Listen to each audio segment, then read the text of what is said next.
my story. This is my song, praising my Savior all the day long.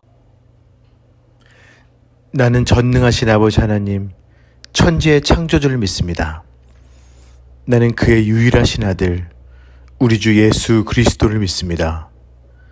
그는 성령으로 잉태되어 동정녀 마리아에게서 나시고 본디오 빌라도에게 고난을 받아 십자가에 못 박혀 죽으시고 장사된 지 사흘 만에 죽은 자 가운데서 다시 살아나셨으며 하늘에 오르시어 전능하신 아버지 하나님 우편에 앉아 계시다가 거기로부터 살아있는 자와 죽은 자를 심판으로 오십니다.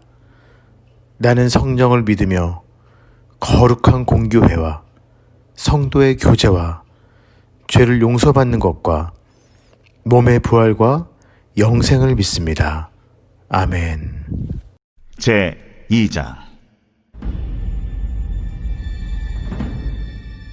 여호와께서 모세와 아론에게 말씀하여 이르시되 이스라엘 자손은 각각 자기의 진영의 군기와 자기의 조상의 가문의 기옥의 대치를 치되 회막을 향하여 사방으로 치라.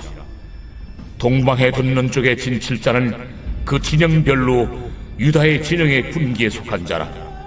유다 자손의 지휘관은 암미나답의 아들 나손이요, 그의 군대로 계수된 자가 74,600명이며 그 곁에 진칠자는 이사갈 지파라.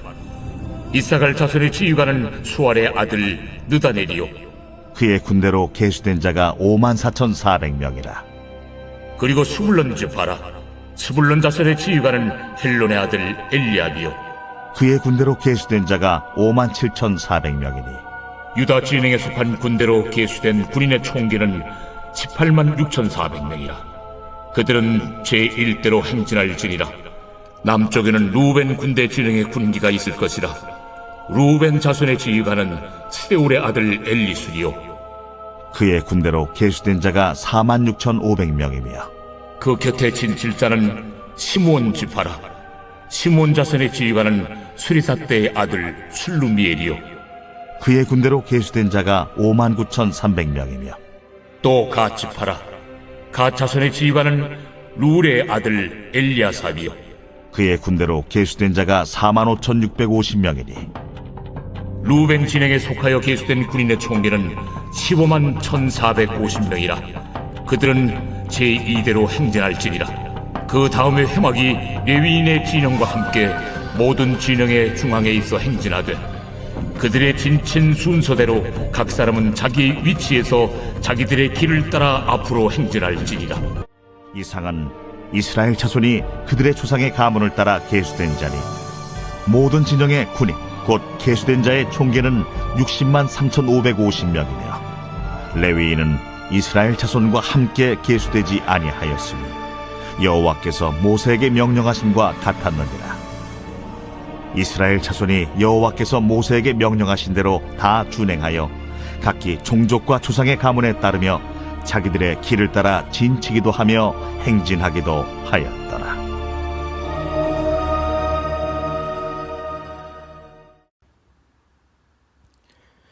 정조대왕 능행 반차도. 아마도 이름은 생소해도 그림을 보시면 아 이거다 라고 아실 겁니다.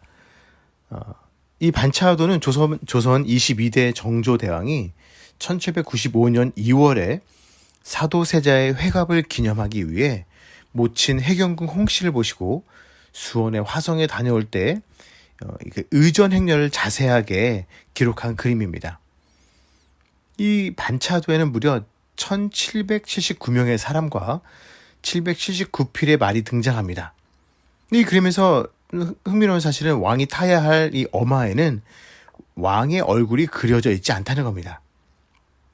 이유는 이 구간의 얼굴은 용안이라고 하죠. 이 용안이 널리 알려지면 경호에 문제가 생길 수 있기 때문이었다고 합니다. 어찌됐건 이 엄청난 행렬에서 왕의 주변을 누가 호위할 것이며 얼마나 무장된 군사들이 앞뒤를 에워쌀 것인지를 아주 자세하게 기록했습니다. 이것을 바로 의궤라고 합니다. 근데 이 의궤가 작성된 이유는 그 이후에도 또 왕의 의존 행렬이 있을 때 절대로 실수하지 않고 그 대열을 기억하게 하기 위함이었습니다. 그만큼 이 행렬에서 중앙부에 있는 왕을 누가 호위할 것인지를 먼저 정해놓고 또 그 정해놓은 걸 가지고 그 순서대로 가게 하기 위함이었습니다. 이렇듯 조선에는 왕을 모셨던 의전 행렬이 있었다면 이 민수기에서는 인류의 왕이자 거룩하신 하나님의 임재가 있는 성막을 중심으로 한 그야말로 의전 행렬이 있었습니다. 그와 관련해서 진영을 배치하거나 이동시키는 아주 정확한 그리고 구체적인 규율이 있었습니다. 이건 마치 정조대왕 능행 반차도에서 이 중앙에 있었던 왕을 보호하기 위함과 같이 하나님의 임재가 있는 성막을 보호하기 위함이었습니다. 그런 부분에 대한 그 내용이 나오는 부분이 바로 오늘 본문인데, 이 성막을 중심으로 어떻게 각각의 지파가 배치되었는지, 그리고 그 의미는 무엇인지, 또 어떤 규율이 있었는지를 통해서 한번 오늘 저와 함께 은혜를 나누도록 하겠습니다. 먼저 오늘 본문 1절에서 2절 말씀입니다.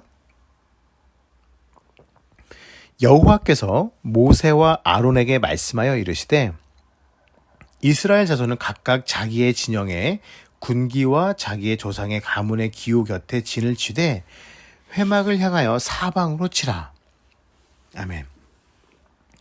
오늘 말씀은 여호와께서 말씀하여 이르시되라고 시작합니다. 여기서 우리가 주목해야 할 사실은 민수기에서 이 민수기서에서 모압 평지에 도착할 때까지가 21절까지인데 1장에서 21장까지인데 이때까지 대부분은 오늘 본문처럼 여호와께서 말씀하여 이르시되라는 이런 그 문구의 형식으로 이루어진다는 사실입니다. 그만큼 광야에서의 행진은 철저히 이스라엘의 군대장이 되시는 하나님의 세심한 안내와 배려 그리고 보호 가운데 진행되었음을 우리는 깨닫게 됩니다. 또한 험난한 광야에서의 여정의 성공의 열쇠는 다른 데 있지 않고 여호와께서 말씀하여 이르시되 라는 문구 이후에 나올 하나님의 명령에 있었다는 겁니다. 그 명령을 또 얼마나 신실하게 반응하느냐에 달려있음을 우리에게 직감하게 해줍니다. 자, 그렇다면 오늘 말씀에서 뭐라고 명령하시죠? 네, 이스라엘 각 사람은 본인이 속한 지파를 상징하는 깃발 곁에 진을 치되 회막을 향해서 사방으로 치라고 그렇게 하고 있죠. 방금 지금 그림에서 보시는 것처럼 그랬더니 그 그림과처럼 이렇게 진을 칩니다. 각 지파가 있어야 할 각 방향과 각 지파의 수는 또 얼마가 되는지가 또 아주 자세하게 오늘 본문에 명시되어 있는데 그 부분이 바로 제가 아까 그 성가 읽었기 때문에 제가 읽지 않고 오늘 9절, 3절에서 16절까지가 그 내용들입니다. 자, 그렇다면 오늘 보면 2절에서의 하나님이 주신 명령의 의미를 한번 잠깐 묵상해 보도록 하겠습니다. 먼저 하나님은 본인 이 진영의 군기와 또 조상의 가문의 기호 곁에 진을 치라고 명령을 하시죠. 각 지파에게 명령하시죠. 쉽게 말씀드리면 자신이 속한 지파의 깃발을 찾아서 거기 곁에 머무러라 하신 겁니다. 특히 역사학자들은 당시 모든 지파별로 그 지파를 상징하는 깃발이 있었다고 그렇게 얘기합니다. 지금 보여드리는 이 그림이 바로 각 지파를 대표하는 그런 깃발들이었습니다.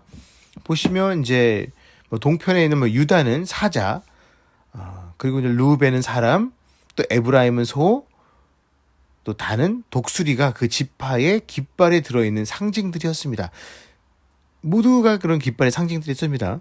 이걸 통해서 이스라엘 백성들은 한 사람도 예외 없이 본인이 속한 곳에 그리고 하나님이 주신 규율로 정해주신 그 장소에 가야만 했습니다. 그렇기 때문에 각자는 내 자리가 어디인지 찾지 못했다고 변명할 수가 없었습니다. 보시다시피 그 이유는 각 지파별로 모두가 식별할 수 있는 깃발이 높이 들려 있었기 때문이었습니다. 그렇습니다.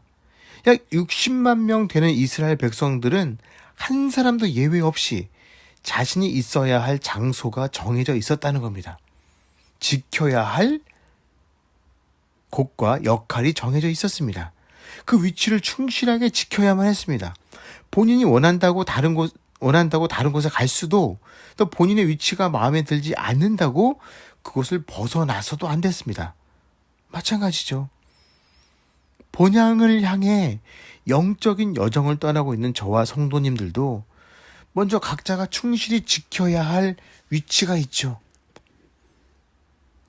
교회와 기독교인들에게 나타나는 여러 문제들은 생각보다 자기가 있어야 할 위치에 만족하지 못하면서부터 일어나는 경우가 많다고 생각해 봅니다.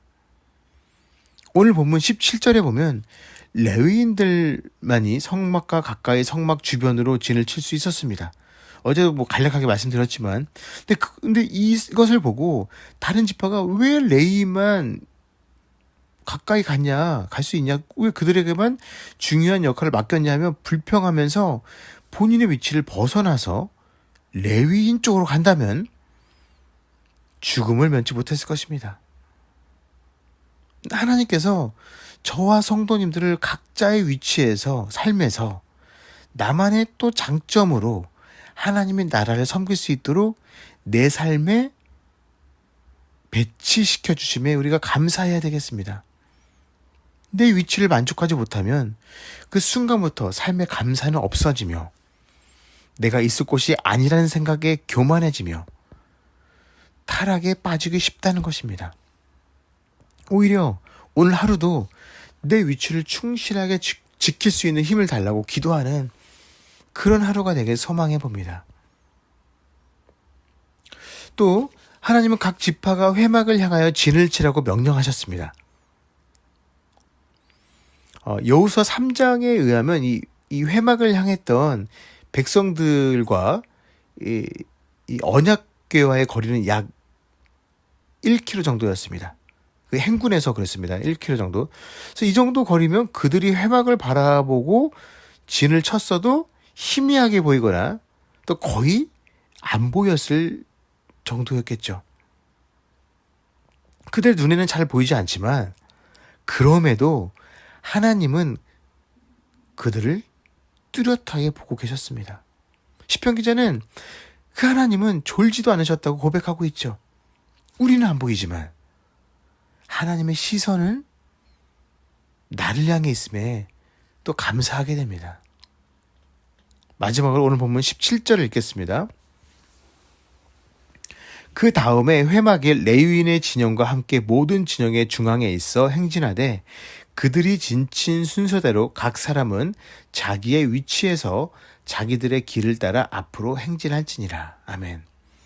자, 말씀에서처럼 진영의 배치도에서도 나타났듯이 회막은 모든 진영의 중앙에 위치하게 행진하라고 명령하십니다. 결국 이스라엘의 삶의 중심에는 회막이 있었습니다. 그들이 잠시 머물러 있을 때도 또 지금 말씀처럼 행진할 때도 하나님을 삶의 중심에 모시고 살아야 함을 하나님은 아주 의도적으로 그들에게 이 행군을 통해서 가르쳐 주신 것입니다. 말씀을 맺겠습니다. 광야에서 잠시 한 곳에 머물러 있을 때나 이동을 할 때 이스라엘 백성들의 중심에는 성막이 있었습니다. 또한 모든 이스라엘은 머물러 있을 때 다른 곳을 향했던 것이 아닌 성막을 향해야 했습니다. 우리나라는 예로부터 집을 지을 때 햇볕이 하루 종일 또 골고루 들어오는 남향집을 선호했죠. 또 과학적으로도 그래야 집안 구석구석에 햇빛으로 인해 또 자동 살균이 되기도 하고 또 곰팡이도 없어지기 때문이었습니다. 또 보시면 또 같은 건물이어도 햇빛이 들어오지 않는 방은 아주 쾌재재한 냄새가 나기도 합니다. 이런 일상의 사실만으로도 우리는 이스라엘이 왜 성막을 향해 있어야 하며 우리의 삶의 중심에 왜 하나님이 계셔야 하는지를 아주 잘 알게 됩니다. 우리의 얼굴이 하나님을 향해 있으면 좀 더 내 삶 구석구석에서 관여해 주실 것입니다. 그분이 내 삶의 중심에 계셔야만 나를 좀먹고 있는 죄악의 곰팡이들이 하나 둘씩 없어질 수 있기 때문입니다. 내 삶에서 가장 하나님께 행하지 않은 영역은 어디일까요? 아직까지 하나님께서조차도 터치하지 못하고 계시는 그런 영향이 있을까요? 오늘 말씀을 통해서 나의 삶의 어떤 영역을 나는 하나님께 열어놓지 못하고 있는지 한번 돌아보며 내 삶 구석구석을 다스려 주시기를 기도하게 되는 그런 복된 하루가 되시기를 주님의 이름으로 축복합니다. This is my story. This is my song. Praising my Savior.